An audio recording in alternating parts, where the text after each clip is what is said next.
की वीडियो में बात करेंगे जो आपकी बेसिक चीज़ें हैं उत्तराखंड ग्राम पंचायत या पंचायत स्तरीय चुनाव वगैरह से लेकर।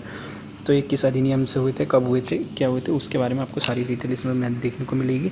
और जो चीज़ें हैं, क्योंकि आपकी परीक्षाओं में आजकल प्रश्न सही गलत से बनने की, कौन सा कथन सही है कौन सा गलत है, तो इन्हीं के बीच में से कहीं से आपका प्रश्न बन सकता है।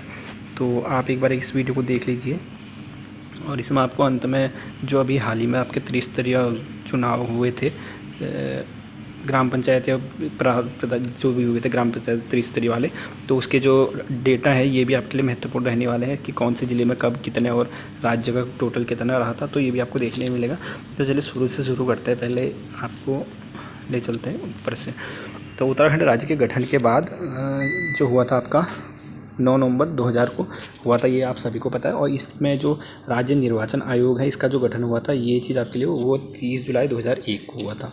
संविधान के अनुच्छेद 243 के अंतर्गत संविधान के अनुच्छेद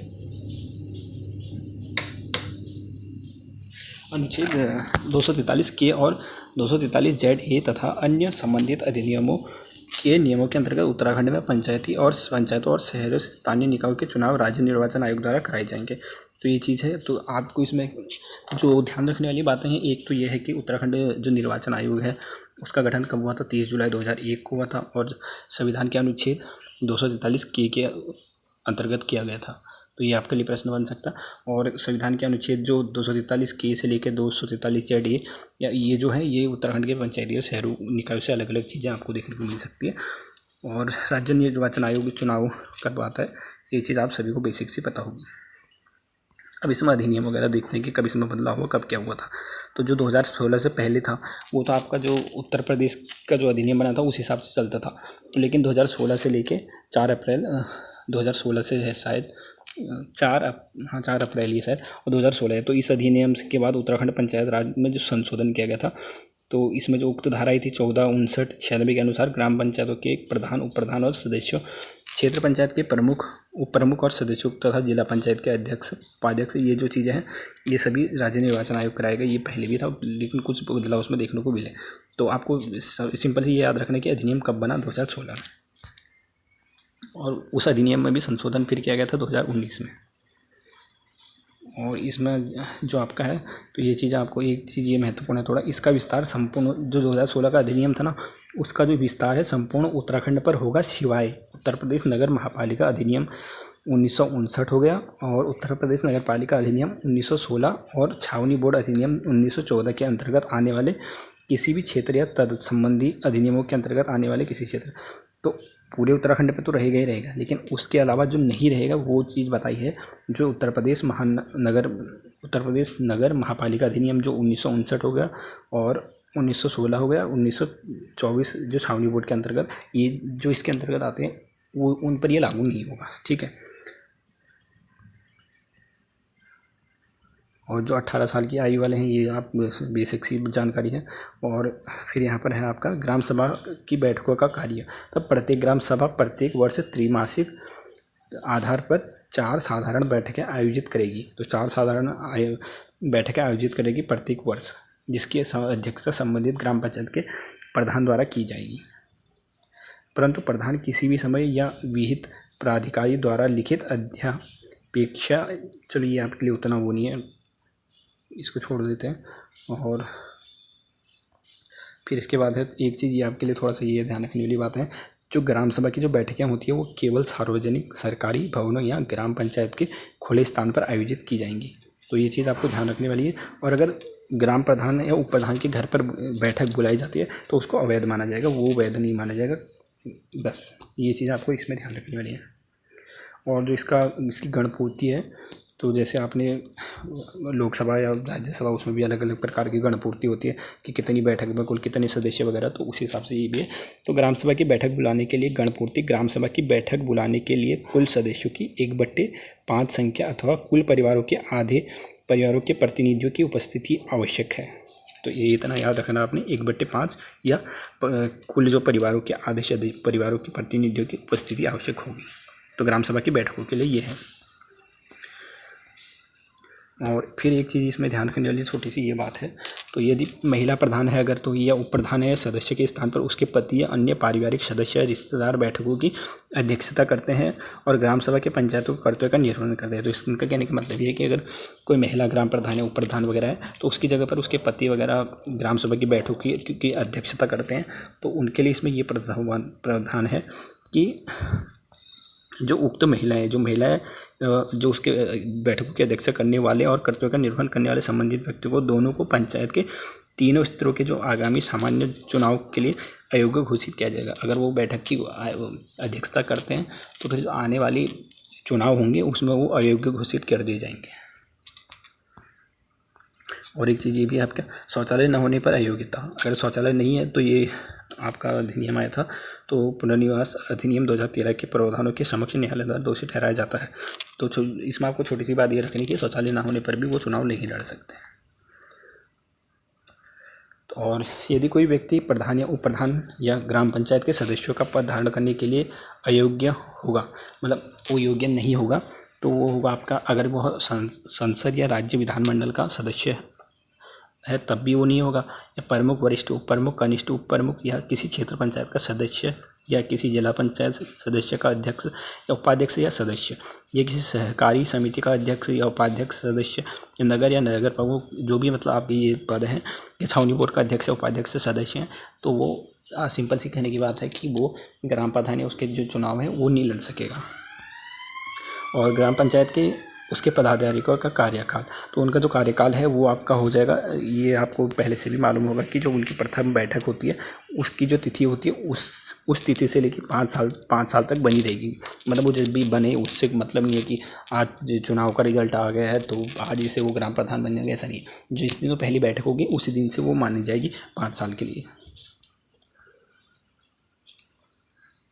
और राज्य सरकार राज्य निर्वाचन के परामर्श से अधिसूचना या ग्राम पंचायत के उप प्रधान सदस्यों के साधारण चुनाव या चुनाव की तिथियां नियत करेगी। तो आपसे ये पूछा जाएगा कि राज्यसभा के चुनाव, ग्राम पंचायत के चुनाव वगैरह का तिथि की घोषणा वगैरह कौन करती है? राज्य सरकार या राज्य निर्वाचन आयोग के परामर्श के द्वारा ही होती है। ये सिंपल सी बात आपको याद रखनी है। और इनका त्यागपत्र, जैसे कि आपने देखा होगा, जैसे राष्ट्रपति का त्यागपत्र होता है या उपराष्ट्रपति या राष्ट्रपति वगैरह उनका जो होता है, तो उनका जो त्यागपत्र होता है तो इनका भी हो सकता है। यहाँ से भी आपको प्रश्न बन सकते हैं क्योंकि पेपर वाला तो कुछ भी पूछ रहा है। तो किसी भी ग्राम पंचायत या प्रधान या उप प्रधान संबंधित जिला पंचायत राज्य अधिकारी को संबोधित अपने हस्ताक्षर सहित लेख द्वारा अपने पद से त्यागपत्र दे सकेगा।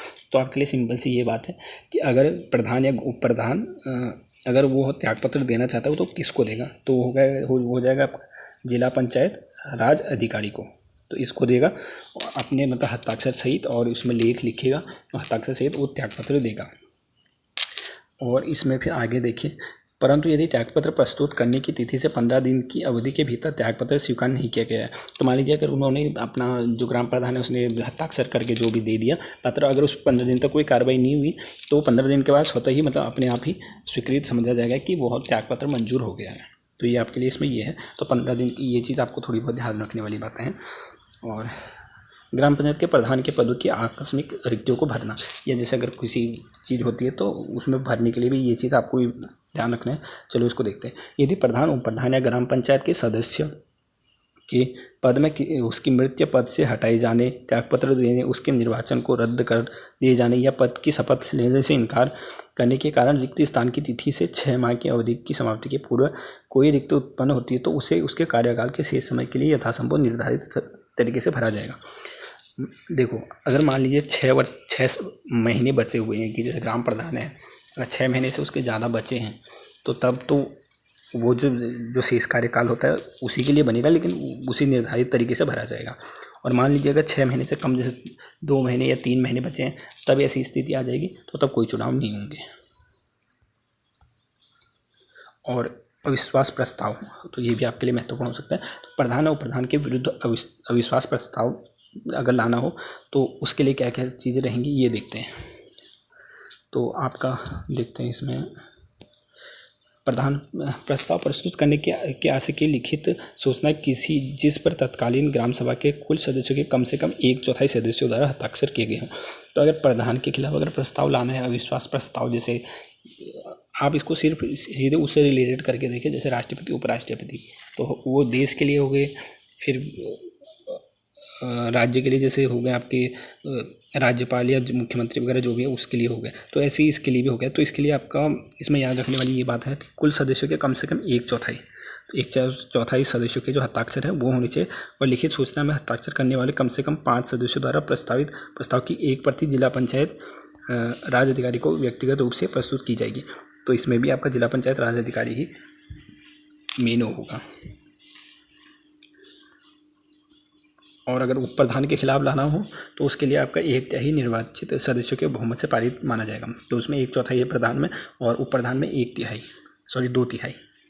ठीक है, ये आप छोटी छोटी बातें याद रखने की कोशिश कीजिएगा। और फिर देखते हैं आगे।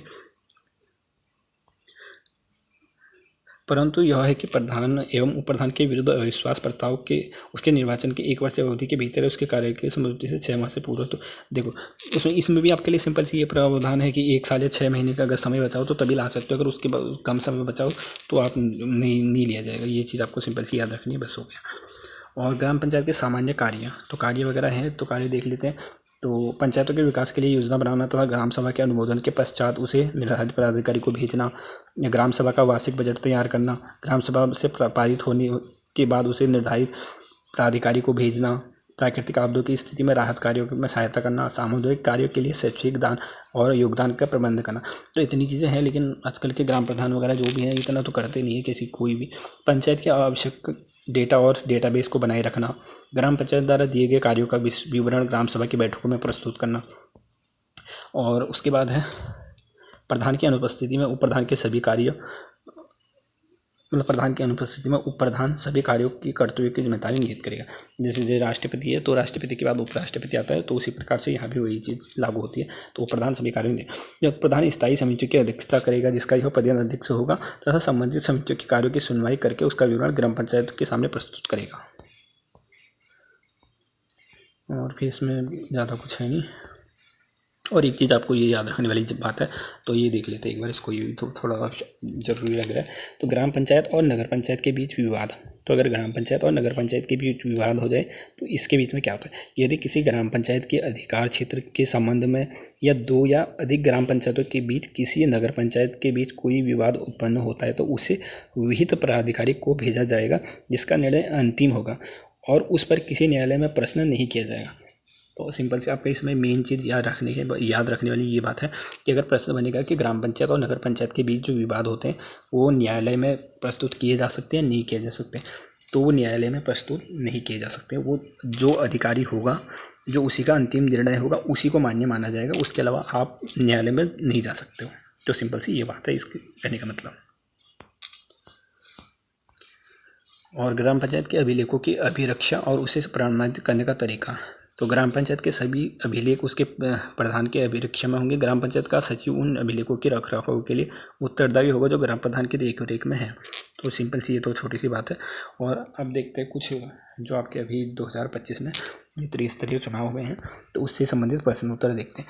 तो अगर सबसे पहले देखते हैं सबसे ज़्यादा वाली, ठीक है, तो सबसे ज़्यादा चुनाव जो है वो कौन से पहले बात तो यह है, इसमें आपके उत्तराखंड में 13 ज़िले हैं, तो 13 में से 12 ज़िलों में चुनाव हुए हैं।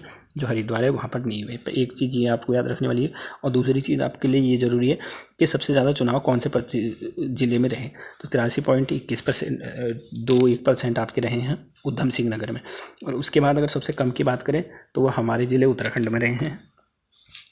और अब बात करें राज्य की बात करें तो वो रहा, राज्य का टोटल रहा 69.16%। ये चीज़ आपको याद रखनी है। पहली बात तो सबसे कम कहाँ रहे उसका प्रतिशत भी याद रख लेना, हो सकता है पूछ ले, अल्मोड़ा, और सबसे ज़्यादा उधम सिंह नगर।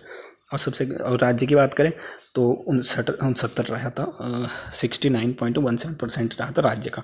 और इस अगर 2019 वाली बात करेगा उसकी पूछेगा तो उसकी भी यही रही थी, 69 ही रही थी, तब भी 69 रही थी, अब भी ये दोनों में सेम है, थोड़ी पीछे दशमलव वाले में बदलाव है, तो शायद